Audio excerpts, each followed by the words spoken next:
할렐루야. 예수 그리스도 이름으로 하나님 말씀 증거하겠습니다. 우리 다 같이 하나님 말씀 요한계시록 21장 9절부터 27절까지 말씀을 다 같이 찾겠습니다.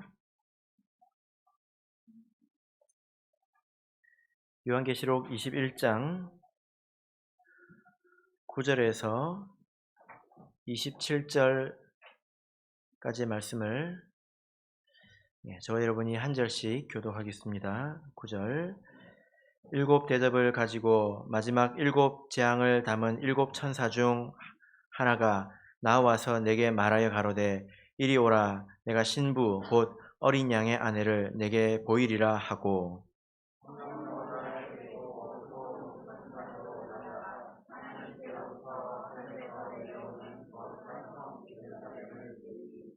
하나님의 영광이 있음에 그 성의 빛이 지극히 귀한 보석 같고 벽옥과 수정같이 맑더라.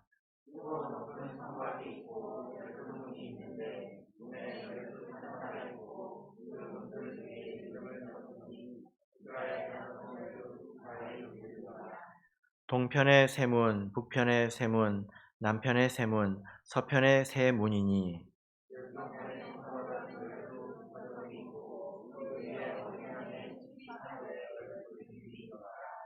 내게 말하는 자가 그 성과 그 문들과 성곽을 청량하려고 금 갈대를 가졌더라.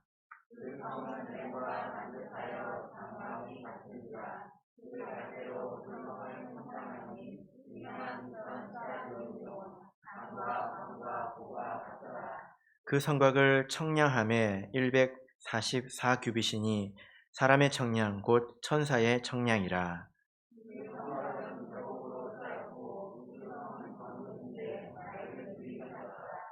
그 성의 성곽의 기초석은 각색 보석으로 꾸몄는데 첫째 기초석은 벽옥이요, 둘째는 남보석이요, 셋째는 옥수요, 넷째는 녹보석이요.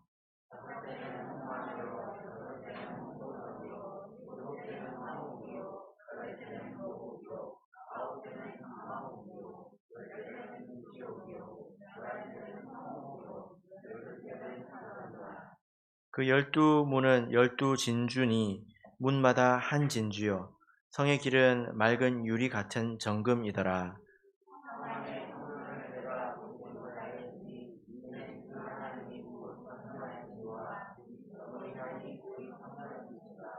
그 성은 해나 달의 비침이 쓸데없으니 이는 하나님의 영광이 비치고 어린 양이 그 등이 되심이라.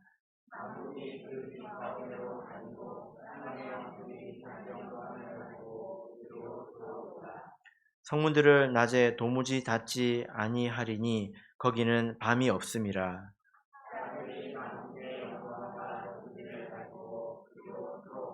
같이 읽겠습니다. 무엇이든지 속된 것이나 가증한 일 또는 거짓말하는 자는 결코 그리로 들어오지 못하되 오직 어린 양의 생명책에 기록된 자들뿐이라. 아멘. 네, 오늘 이 시간은 새 예루살렘 성의 성곽과 12진주문이라는 제목으로 하나님 말씀을 증거하겠습니다. 우리가 지난 시간에 이어서 계속 거룩한 성 예루살렘에 대해서 살펴보고 있는데, 이 새 예루살렘 성은 무엇을 말합니까? 곧 이것은 교회다라고 말씀을 드렸죠. 조금 더 정확하게 이야기를 해보자면 이것은 재림 전에 온전케 된 교회의 모습입니다. 이렇게 이해를 우리가 했습니다. 자, 그러면 이 말씀의 뜻을 한번 생각해 보시길 바랍니다. 갈라디아서 4장 26절을 보겠습니다.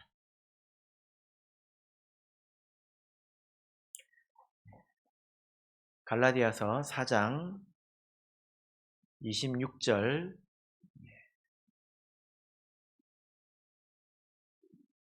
같이 읽겠습니다.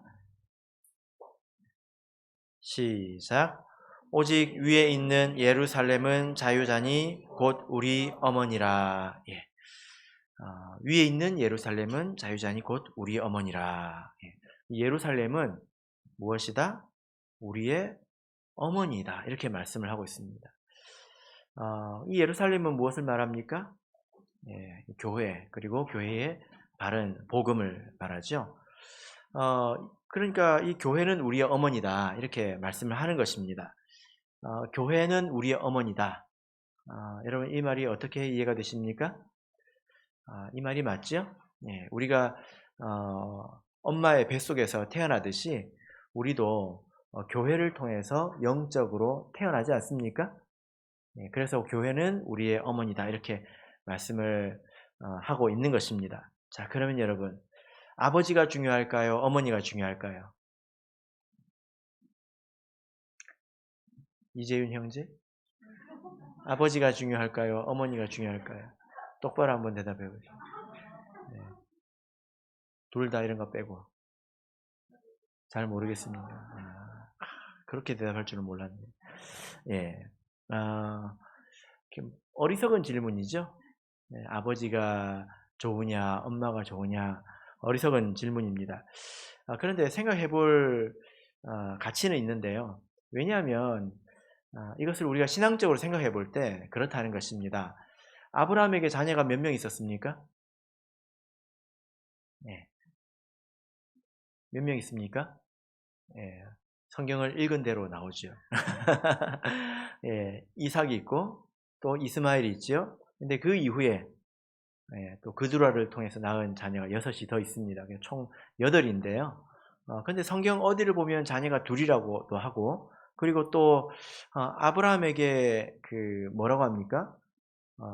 모리아 산으로 가서 네 사랑하는 독자 이삭을 번제로 드리라, 이렇게 말하지 않습니까? 하나님께서 다 아실 텐데 아브라함에게 아들이 둘이 있다는 것을 다 아실 텐데 이삭을 놓고 뭐라고 하셨습니까? 독자라는 거예요. 독자. 그럼 이스마엘은? 그러니까 이것은 예표입니다. 아버지가 아브라함인 것이 중요하지만 엄마가 반드시 살아야 된다는 거예요. 그러니까 엄마가 누구냐가 되게 중요하다는 것입니다. 그래서 이것은 무엇을 예표하는 것이냐면, 하나님을 믿는다 하더라도 어떤 교회를 통해서 우리가 태어나고 우리가 하나님을 믿느냐가 중요하다는 것입니다. 그래서 교회는 우리의 어머니다, 이렇게 말씀을 할 수가 있는 거죠. 오직 하나인 참 교회의 자녀들만 하나님께서 자녀다, 이렇게 말씀을 하신다는 것입니다.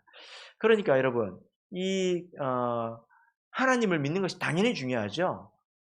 그런데 이 참교회를 통해서 태어나야만 하나님의 자녀가 되기 때문에 이 참교회의 영광이 얼마나 큽니까? 그렇지 않습니까? 이 참교회의 영광이 얼마나 대단한 것이냐라는 것입니다.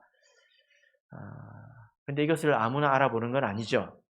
참교회의 영광을 아무나 알아보는 것은 아닙니다. 자, 우리 본문의 말씀으로 가서 9절 10절을 읽겠습니다. 본문의 말씀 9절 10절 같이 읽겠습니다. 시작. 7 대접을 가지고 마지막 7 재앙을 담은 7 천사 중 하나가 나와서 내게 말하여 가로되 이리 오라. 내가 신부 곧 어린 양의 아내를 내게 보이리라 하고 성령으로 나를 데리고 크고 높은 산으로 올라가 하나님께로부터 하늘에서 내려오는 거룩한 성 예루살렘을 보이니. 자, 지금 이 천사가 요한에게 어린 양의 신부를 보여주겠다, 이렇게 이야기했을 때에 이 요한의 마음이 얼마나 떨렸겠습니까? 그죠? 그래서 결혼식장에 가면 다들 어디를 들릅니까?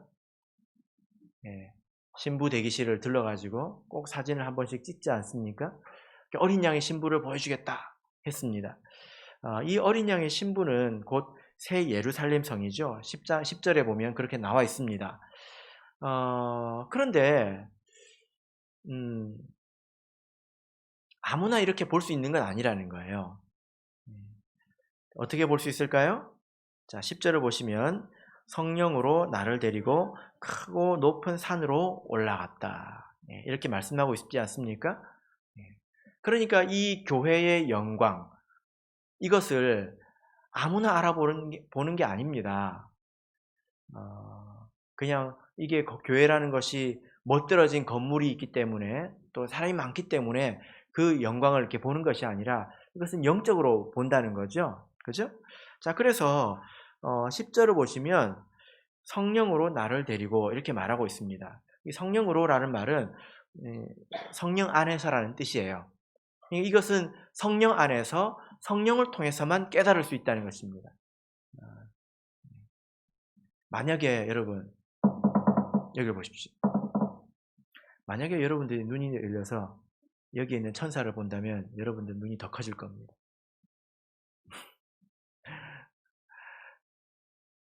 틀림없이 그럴 겁니다. 네. 근데 왜 그렇지 않을까요? 네. 이와 같지 않기 때문입니다. 성령 안에 있지 않으면 그럴 수 있습니다. 그리고 여기 보면 높은 산에 올라갔다고 말씀하고 있잖아요. 그죠? 예. 성경을 보면 신약에서 그 높은 산에 올라갔다는 이야기가 2번 나옵니다. 기억나십니까? 네. 예수님께서 높은 산에 2번 올라가셨습니다. 언제 올라가셨을까요? 첫 번째는 예수님께서 마귀에게 시험을 받으실 때입니다. 그 마귀에게 승리하신 때이죠. 그래서 높은 산에 올라가서 천하 만국을 보여주면서 저라면 이것을 모두 너에게 주겠다. 이렇게 말씀을 하셨습니다. 그럼 이제 마귀가 말을 했죠. 그 시험에 대해서 이겼습니다. 그리고 또 한 번은 언제일까요? 예수님께서 제자들에게 내가 3일 만에 죽고 3일 만에 부활할 것이다. 이렇게 십자가 죽음에 대해서 이야기하셨을 때 제자들이 굉장히 실망했습니다. 베드로가 그러지 마십시오. 이렇게 하니까 예수님께서 사단아! 했죠. 그래가지고 제자들이 그 일로 인해서 너무 실망해가지고 낙담해 있을 때에 예수님께서 베드로와 야고보, 요한 이 3명을 데리고 어디로 갔습니까? 높은 산에 올라가서 뭘 보여줬습니까? 그 모습이 변형되셨죠. 그죠? 그래서 그 높은 산 이름을 우리가 지금은 뭐라고 부릅니까? 변화산이라고 하지 않습니까? 예수님의 모습은 사실 되게 초라하잖아요. 그죠? 키도 작고 배운 것도 별로 없어 보이고 살도 아마 이제 그 얼굴도 이렇게 뽀송뽀송하지 않았을 것입니다. 고생을 많이 하셔가지고. 예.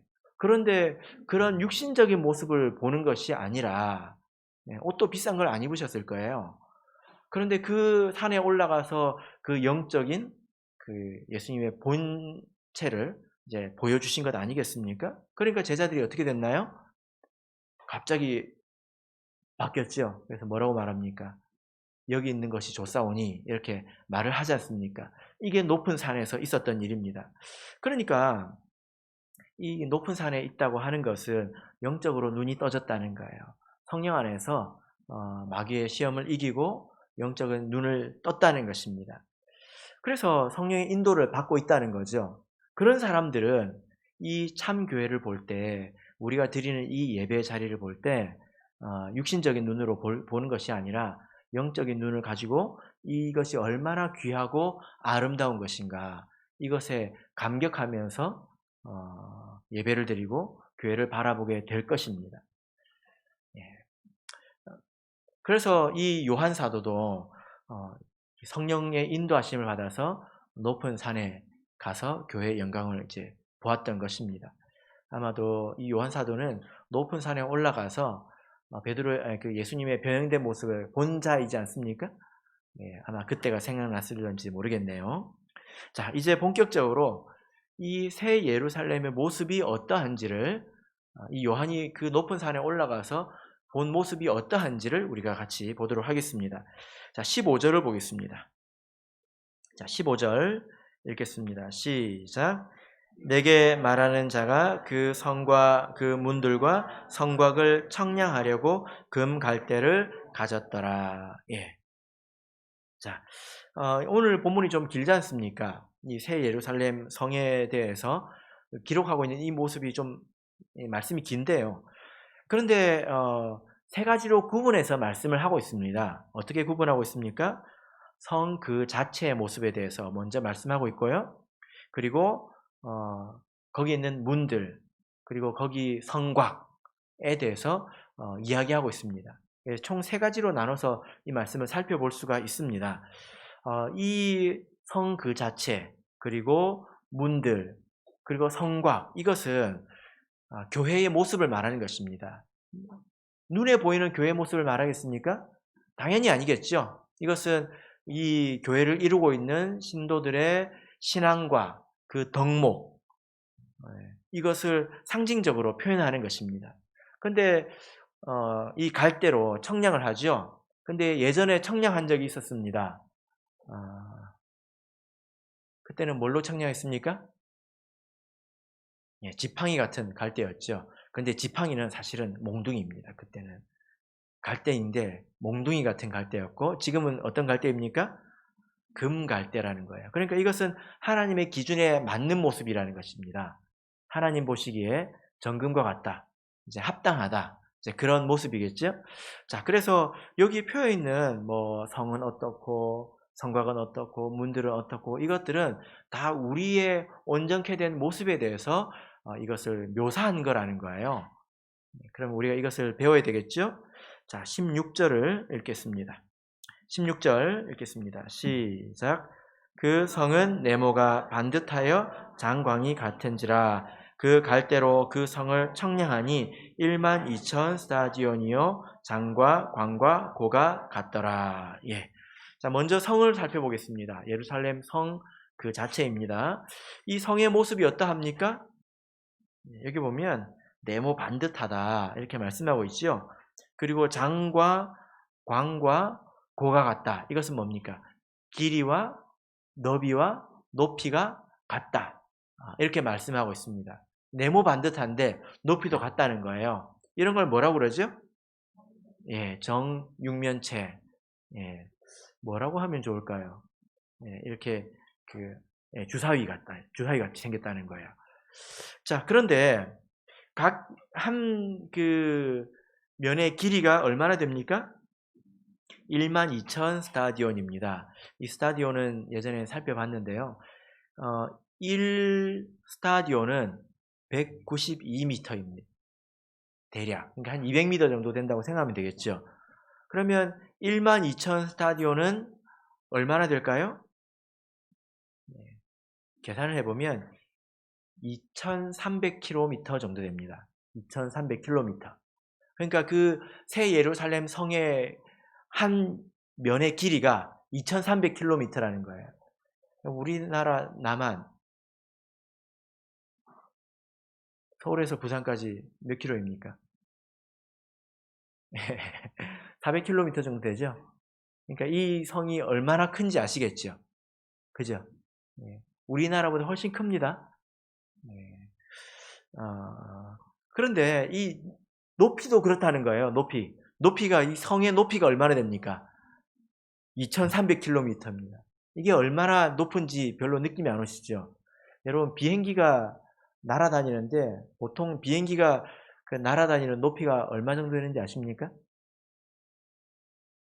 보통 8km입니다. 상공에서 8km예요. 최고로 높이 날 때가 한 10km 정도 된다고 합니다. 보통 그 정도 높이에서 난답니다. 2,300km에서 이게 2,800km라면 10km는 어느 정도 될까요?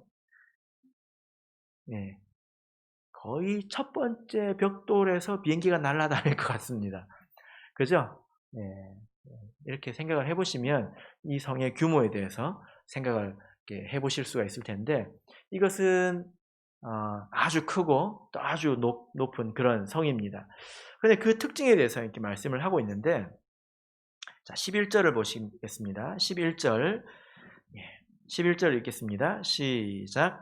하나님의 영광이 있음에 그 성의 빛이 지극히 귀한 보석 같고 벽옥과 수정같이 맑더라. 이 성은 우리가 이 교회를 볼 때에 초라해 보일지 모르겠지만, 그러나 하나님이 보시기에 또 영적으로 보자면 이것은 그렇게 웅장하고, 그리고 오늘 이 말씀처럼 뭐라고 말씀하고 있습니까? 빛난다. 그리고 하나님의 영광이 있다는 것입니다. 머릿속을 한번 그려보시길 바랍니다. 성이 빛이 찬란하게 빛나는 그런 성을 생각해 보시면 되겠습니다. 하나님의 영광이 있고 빛이 나고 수정과 같이 맑다는 거예요. 그래서 23절을 보실까요? 23절 읽겠습니다. 시작. 그 성은 해나 달의 비침이 쓸데없으니 이는 하나님의 영광이 비치고 어린 양이 그 등이 되심이라. 예. 그 성 안에는 해나 달이 필요가 없다. 왜냐하면 하나님의 빛이 비치고 있기 때문에, 또 어린 양께서 등이 되시기 때문에 그 빛으로 충만하다는 것입니다. 여러분, 이 빛은 무엇을 말할까요? 예, 성경을 보면 하나님은 곧 빛이시다 이런 말씀이 있죠. 요한 1서 1장 5절을 보면 우리가 저에게서 듣고 너에게 전하는 소식이 이것이니 곧 하나님은 빛이시라 이렇게 말씀하고 있습니다. 하나님의 영광, 하나님의 빛, 이것은 하나님께서 거룩하시고 또 완전하신 분, 빛나는 분이라는 것입니다. 그런데 그 빛을 이 세상에 가지고 오신 분이 누구일까요? 바로 예수님이죠. 그래서 예수님께서 이렇게 말씀하셨습니다. 내가 세상의 빛이다. 이렇게 말씀을 하셨죠. 자, 우리 요한복음 12장을 보겠습니다. 요한복음 12장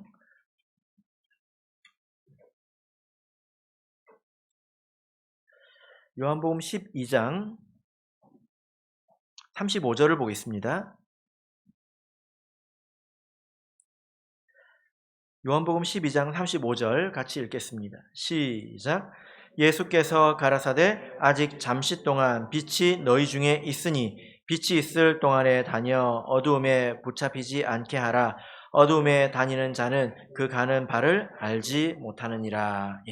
예수님께서 내가 세상에 있을 동안에 내가 세상의 빛이다 이렇게 말씀을 하셨습니다. 그러니까 예수님으로 말미암아서 우리가 볼 수 있다는 것입니다. 무엇을 볼 수 있을까요? 무엇이 죄인지, 무엇이 의인지, 무엇이 바르고 무엇이 그릇된지 예수님을 통해서만 우리가 알 수 있다는 것입니다. 요즘 뭐 세상을 나가보면 어두운 데가 없지 않습니까? 어두운 데가 어디 있던가요? 요즘에는 그 LED가 전기를 굉장히 이렇게 작게 소모를 해가지고 어디 가나 이렇게 전등을 켜놨습니다. 그래서 대체적으로 다 길을 보고 다닐 수 있죠. 근데 깜깜해졌다고 한번 생각해 보십시오. 그럼 제대로 걸어 다닐 수 있겠습니까? 내가 지금 이 똥을 밟으려고 하는지 흙탕물을 밟으려고 하는지 내가 낭떠러지에 당하는지 아무것도 분간을 못할 것입니다.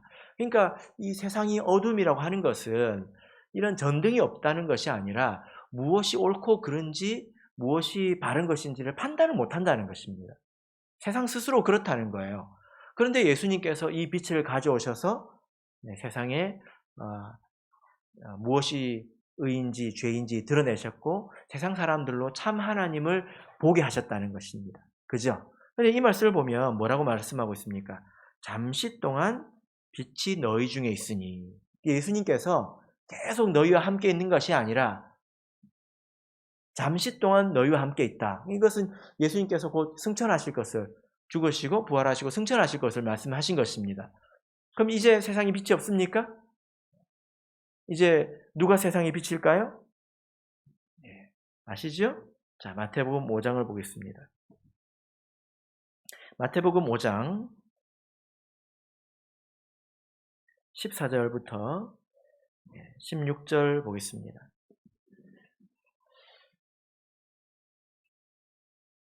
마태복음 5장 14절에서 16절 읽겠습니다. 시작. 너희는 세상의 빛이라. 산 위에 있는 동네가 숨기우지 못할 것이요 사람이 등불을 켜서 말 아래 두지 아니하고 등경 위에 두나니 이러므로 집안 모든 사람에게 비추느니라. 이같이 너희 빛을 사람 앞에 비추게 하여 저희로 너희 착한 행실을 보고 하늘에 계신 너희 아버지께 영광을 돌리게 하라. 여기 보면 누구를 일컬어서 세상의 빛이라고 말씀하고 있나요? 너희 곧 우리 성도들을 말합니다. 이제는 우리 성도들을 통해서 사람들이 무엇이 옳은 것인지 또 무엇이 그른 것인지 이제 구별할 수 있다는 것입니다. 우리 성도들의 무엇을 보고 착한 행실을 보고 그렇다는 것입니다.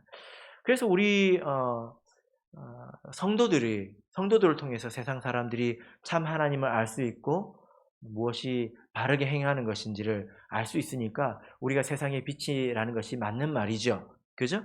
그렇기 때문에 이 성도들이 모여 있는 이 교회는 바로 빛나는 곳입니다. 하나님의 영광이 있는 곳이죠.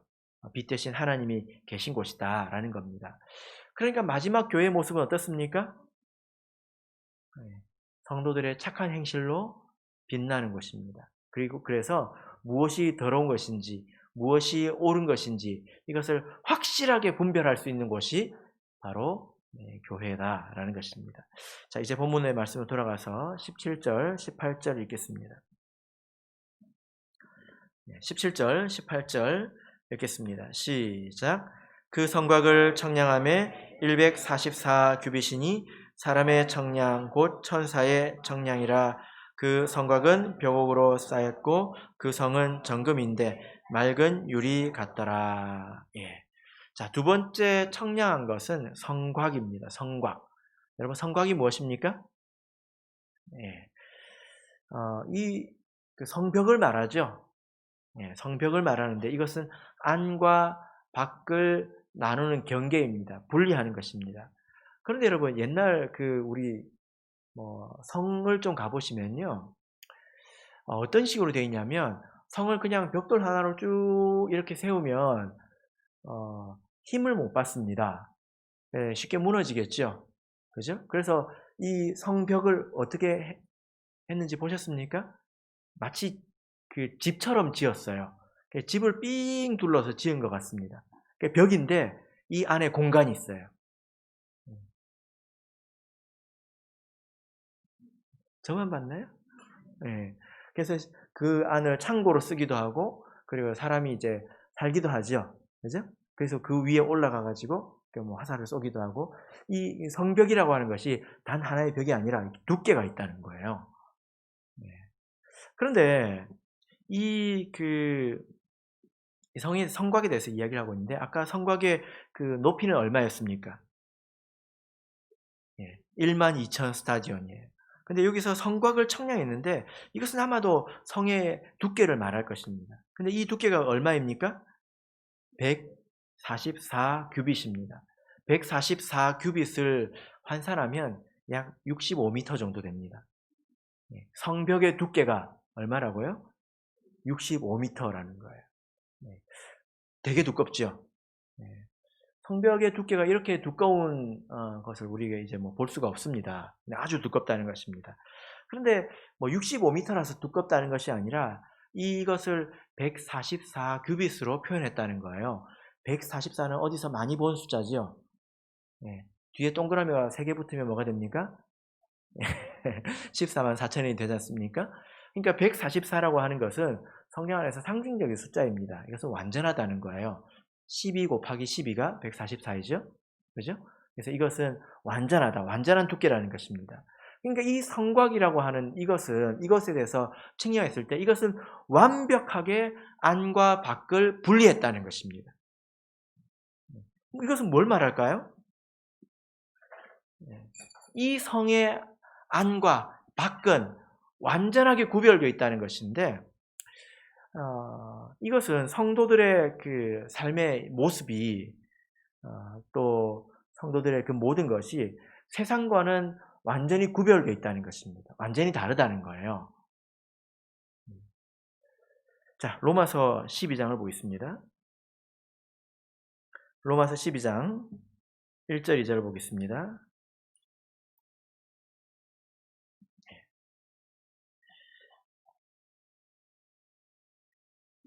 자, 로마서 12장 1절 2절 읽겠습니다. 시작. 그러므로 형제들아 내가 하나님의 모든 자비하심으로 너희를 권하노니 너희 몸을 하나님이 기뻐하시는 거룩한 산 제사로 드리라. 이는 너희의 드릴 영적 예배니라. 너희는 이 세대를 본받지 말고 오직 마음을 새롭게 함으로 변화를 받아 하나님의 선하시고 기뻐하시고 온전하신 뜻이 무엇인지 분별하도록 하라. 여기 보면 너희 몸을 하나님이 기뻐하시는 거룩한 산 제사로 드리라. 이것은 거룩한 삶을 살아라 라는 것인데 그게 무엇이냐? 2절에 보면 이 세대를 본받지 말라는 것입니다. 이 세상을 본받지 말라는 거예요. 그러면 세상 사람들처럼 뭐 버스도 타지 말라는 것입니까? 그런 것이 아니라 무엇을 본받지 말라고 하는 겁니까? 세상의 정신, 이런 것들을 본받지 말라는 거죠. 그죠? 예. 디모데후서를 보겠습니다. 디모데후서 3장을 보겠습니다. 디모데후서 3장. 자, 여러분, 세상을 본받지 말라 할 때 어떤 것이 떠오르십니까? 어떤 것이 세상이다 라는 생각이 드십니까? 디모데후서 3장을 보겠습니다. 디모데후서 3장 1절부터 5절까지를 우리 같이 읽어보겠습니다. 디모데후서 3장 1절에서 5절 읽겠습니다. 3장 1절에서 5절 시작. 내가 이것을 알라. 말세에 고통하는 때가 이르리니 사람들은 자기를 사랑하며 돈을 사랑하며 자긍하며 교만하며 회방하며 부모를 거역하며 감사치 아니하며 거룩하지 아니하며 무정하며 원통함을 풀지 아니하며 참소하며 절제하지 못하며 살아오며 선한 것을 좋아 아니하며 배반하여 팔며 조급하며 자고하며 쾌락을 사랑하기를 하나님 사랑하는 것보다 더하며 경건의 모양은 있으나 경건의 능력은 부인하는 자니 이 같은 자들에게서 내가 돌아서라. 자, 여러분 여기 보십시오. 말세에 고통하는 때가 이르리니, 이것은 말세에 아주 영적인 고통이 있다는 것입니다. 세상이 이러하다는 거예요. 이 세상의 모습이 어떻다고 말하고 있습니까? 첫 번째가 뭡니까? 사람들은 자기를 사랑하며, 자기를 사랑하며. 이 세상의 첫 번째 모습은 뭐냐면 자기를 사랑한다는 것입니다. 한번 생각을 해보십시오. 정말 그렇습니까? 정말 그렇습니까? 정말 그렇지 않습니까? 요즘에는 선악이 사라진 시대입니다. 그러니까 무엇이 선입니까? 내가 만족하면 그게 선이에요. 옛날에는 꼭 성경이 아니더라도 공통된 그런 가치라는 것들이 있었지 않습니까? 예를 들어 문신, 이건 사회적으로 통념상 하면 안 되는 것, 이런 인식이 그런 게 있었잖아요. 그런 것들이 있었지 않습니까? 근데 요즘 그런 거 사람들 신경 씁니까? 그런 것보다 내가 마음에 들고 내 만족도가 크면 그런 건 크게 신경 쓰지 않잖아요. 그죠? 그런 시대라는 것입니다. 그래서 내 만족을 위해서 결혼도 하고, 내 만족을 위해서 결혼도 안 하고, 내 만족을 위해서 아이도 낳고, 내 만족을 위해서 아이도 안 낳고, 그런 면에 대해서 문제 제기를 할 수가 없는 시대가 되었습니다. 왜 그러냐, 왜 그러냐, 그러면 내가 행복하지 않다. 그러면 안 된다. 그러면 요즘에는 꼰대 소리 듣죠, 꼰대. 그죠? 그래서 지금 세상의 모습을 보면 이 가치 판단의 기준이 자기 만족입니다. 이렇게 한번 생각을 해보세요. 여러분들은 어떤 기준으로 무엇을 하고 어떤 기준으로 무엇을 안 하고 하십니까? 세상을 본받지 말라는 것은 이것이죠. 자기 기분에만 좌우돼 가지고 살아가는 사람은 백날 교회를 와도 성도라고 말할 수가 없습니다. 성경에서 가장 중요하게 말씀하시는 건 무엇입니까? 하나님을 사랑하고 내 이웃을 내 몸과 같이 사랑하라. 이것 아닙니까? 그죠? 그래서 세상을 본받지 말라고 하는 것은 이런 것입니다. 세상에서 아무리 사람들이 자기 만족을 위해서 이것저것을 하면서 살아가더라도 우리 마음이 흔들려서는 안 됩니다. 그래서 우리 마음이 굳건하게 서 있을 때 안과 밖이 확실히 분리되었다. 이렇게 말을 할 수가 있는 거예요. 근데 세상 사람도 아니고 믿는 사람도 아니고 그러면 성곽을 청량했을 때에 이것은 좀 부족하다고 나오겠죠. 144규빗이 나와야 합니다. 확실하게 구분이 되어 있어야 합니다. 자, 14절을 보겠습니다. 본문의 말씀 14절을 보시면요. 이 성곽의 기초석이 있는데요. 같이 읽겠습니다. 14절 읽겠습니다. 시작. 그 성의 성곽은 12기초석이 있고 그 위에 어린 양의 12사도의 12 이름이 있더라. 예. 중요한 점은 이 성곽이 어디 위에 세워져 있느냐. 이 성곽이라고 하는 것은 안과 밖을 나누는 그런 부분이지 않습니까? 그런데 이것이 바로 기초석이 있는데 그 기초석에 어떤 이름이 있습니까?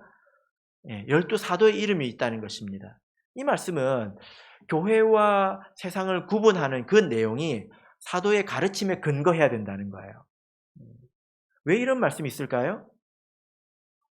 어떤 사람들은 교회에서 자기 나름대로의 교훈을 말합니다. 성경에는 없어요. 자기 나름대로 그냥 생각을 한 거예요. 그래서 거기다 선을 긋고 거기다가 성벽을 세웁니다.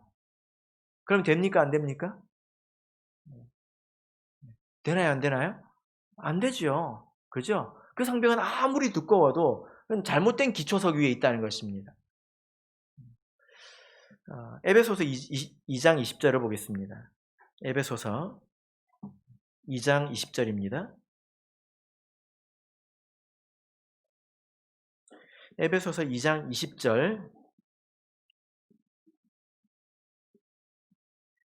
같이 읽겠습니다. 시작. 너희는 사도들과 선지자들의 터 위에 세우심을 입은 자라 그리스도 예수께서 친히 모퉁이 돌이 되셨느니라. 예. 우리 교회는 어떤 터 위에 세우심을 입었습니까? 사도들과 선지자들이죠. 그죠? 예. 그래서 우리가 이 교회라고 하는 그 기준이 사도의 가르침, 그 성경의 말씀 위에 있어야 된다는 것입니다. 근데 어떤 사람들은 자기 나름대로의 교훈을 가지고 선을 긋고 그 위에 성곽을 세우고 그렇게 신앙생활을 합니다. 예.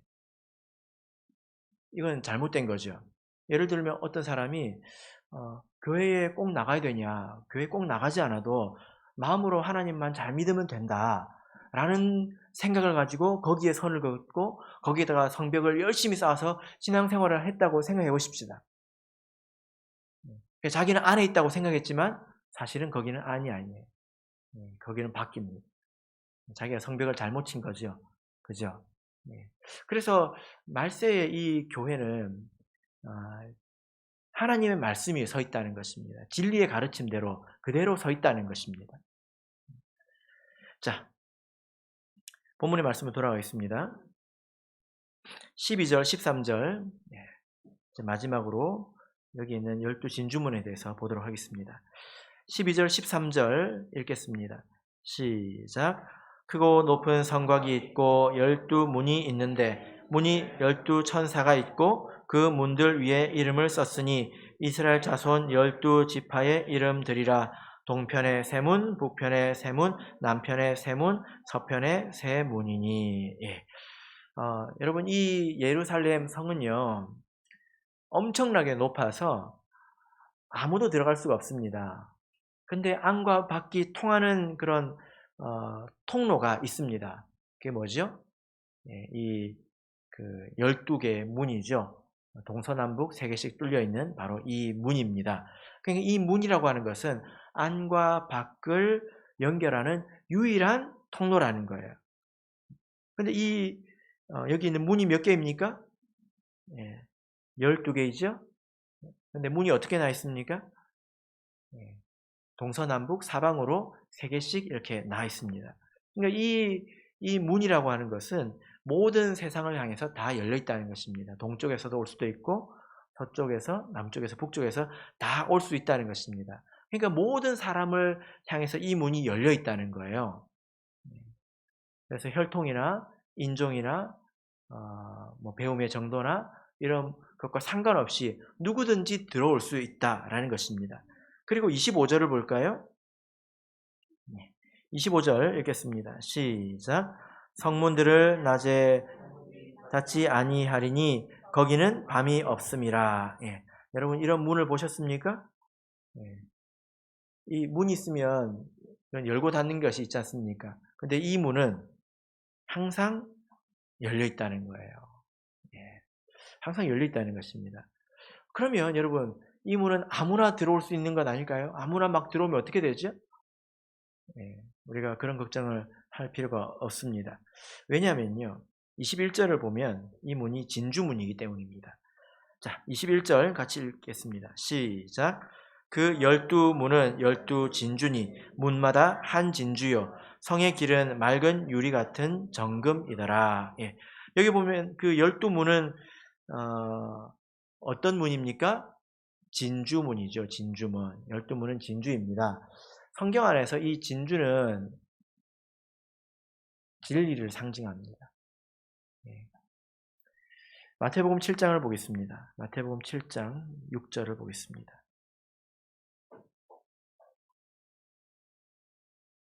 마태복음 7장 6절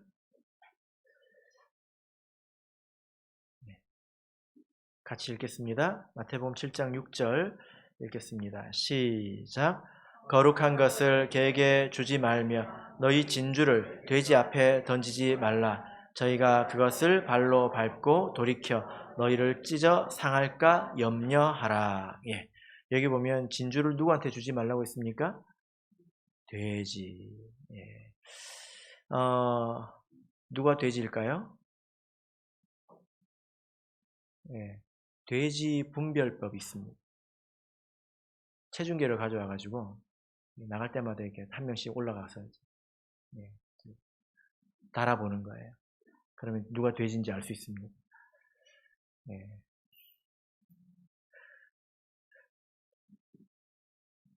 그게 아니고요.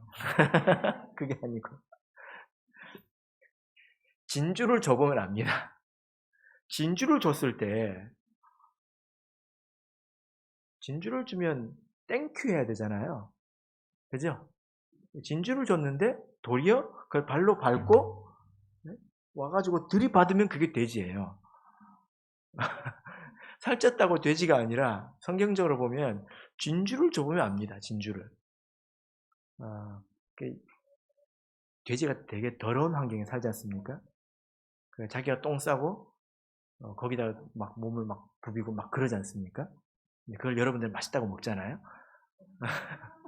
그죠? 네. 진주를 줘도 모릅니다. 그죠? 진주는 여기서 뭘 말하느냐면 진리를 말해요. 바른 가르침을 말합니다. 그래서 이 말씀의 뜻이 뭐냐면 권면을 아무나에게 하지 말라는 겁니다. 왜냐하면 성격이 이 돼지 같은 사람은 기껏 생각고 권면을 했더니 형제님 자매님 이렇게 해야 합니다. 그러면 큰일 납니다. 이야기했더니 뭐? 나보고 뭐라고? 하고 도리어 막 들여봐. 그게 뭡니까? 나는 돼지요. 이 뜻이죠. 그래서 돼지를 미리 알아보고 진주를 주지 말아야 되는데 이제 돼지를 분별하기 위해서는 진주를 줘보면 안 되는 거예요. 돼지 분별법입니다. 권면할 때 함부로 해서는 안 된다는 거죠. 마태복음 13장을 보겠습니다. 13장 45절을 보겠습니다.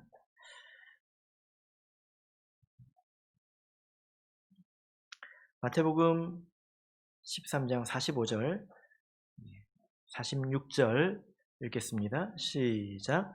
또 천국은 마치 좋은 진주를 구하는 장사와 같으니 극히 값진 진주 하나를 만남에 가서 자기 소유를 다 팔아 그 진주를 샀느니라. 예.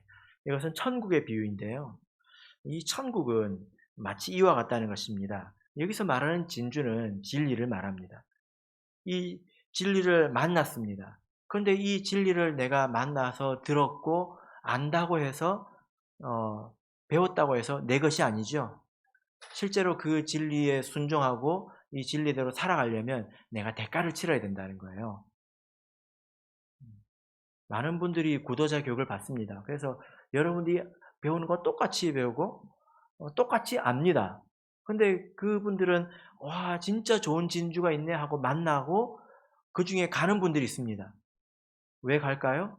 자기 소유를 다 팔아서 희생을 해서 진주를 사고 싶지가 않기 때문이에요. 그래서 이 말씀을 통해서도 이 진주가 진리라는 것을 우리가 생각해 볼 수가 있습니다.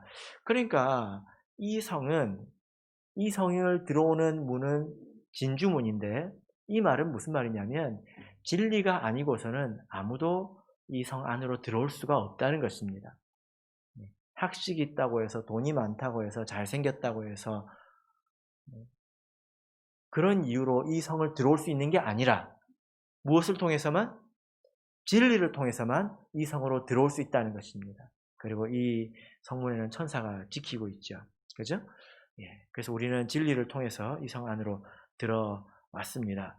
우리 참예수교회 안에 참 진리가 있죠. 그죠? 성경적인 진리가 있습니다. 안타까운 이야기를 제가 하나 해드리겠습니다. 어떤 자매님이 우리 참예수교회를 이렇게 떠났습니다. 그런데 그분이 우리가 가지고 있는 진리에 대해서 다른 생각을 가진 것 같다고, 그런 이야기를 제가 들었습니다.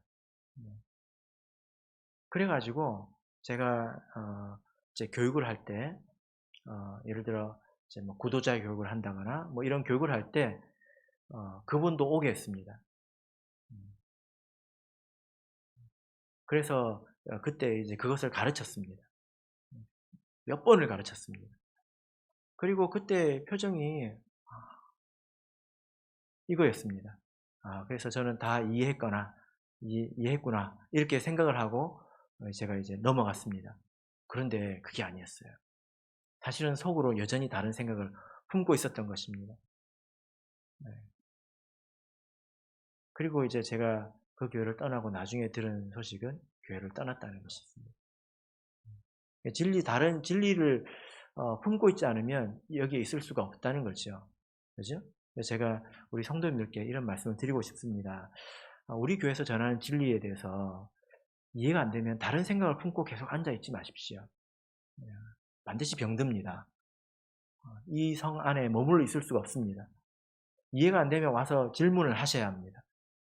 제가 지금 한 가지 안타까운 것은 그때 내가 물어봤었어야 되는데, 확실히 믿냐 안 믿냐 하고 물어봤었어야 되는데 몇 번을 가르쳤고 이제 잘 이해하는 표정이어서 제가 얼굴로만 판단했던 것이 좀 아쉽습니다. 이제 여기 계신 여러분들께서도 그냥 앉아서 하지만 생각은 좀 다른데 혹시 그런 분이 이제 안 계시겠지만 혹시 계신다면 와서 이야기를 반드시 하셔야 합니다. 사소한 성경에 대한 이해는 좀 다를 수 있겠지만 구원에 관한 진리는 달라서는 안 되거든요. 그것이 다르면 이 안에 있을 수가 없다는 것입니다. 결국 이탈하게 된다는 거죠. 그래서 이 말씀을 종합해 보자면 이 예루살렘 성은 진리가 있는 곳이고, 그리고 세상과 구별된 곳이고, 그리고 하나님의 영광이 머물러 있습니다. 그리고 성도들의 삶에서도 착한 행실로 빛이 나고 있다. 이렇게 오늘 말씀을 정리해 볼 수가 있겠습니다. 바로끼는 우리 모두가 이 모든 점에서 부족함이 없이 통과해서 하나님의 거룩한 성을 이루는 일부가 되기를 예수 그리스도 이름으로 축복합니다.